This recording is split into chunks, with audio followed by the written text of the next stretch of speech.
So the first point that Eric Ries starts off with in the Lean Startup is that his company failed. His first company at least failed because they had no process of turning product insights into a great company.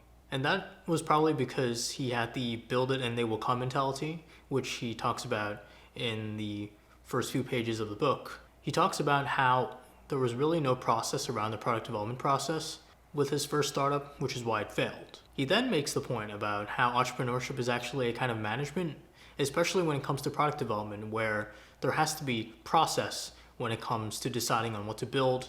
And this is where he makes a transition into the Lean Startup method, which he touches upon briefly.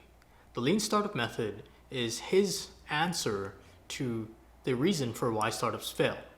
His answer to companies that are currently struggling in the product development process.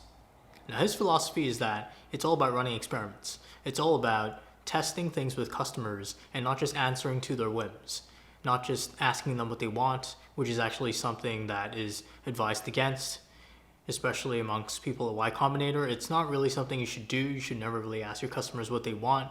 Instead, you should be running experiments where you do build something and then you measure the feedback that you get and then you learn from the feedback that you get from your users based on what you've built, which is the framework that forms the core of the Lean Startup method. To end the chapter, Eric Ries then talks about the two key reasons for why startups fail.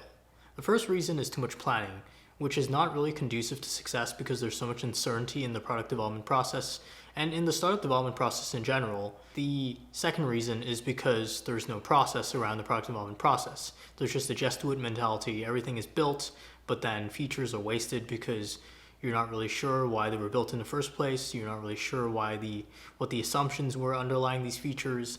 Just a just do it mentality where there's no organization, which results in chaos, especially in an uncertain environment that most startups find themselves in. So that's it for the first chapter of the Lean Startup. Thanks again for watching, and I will see you in the next one.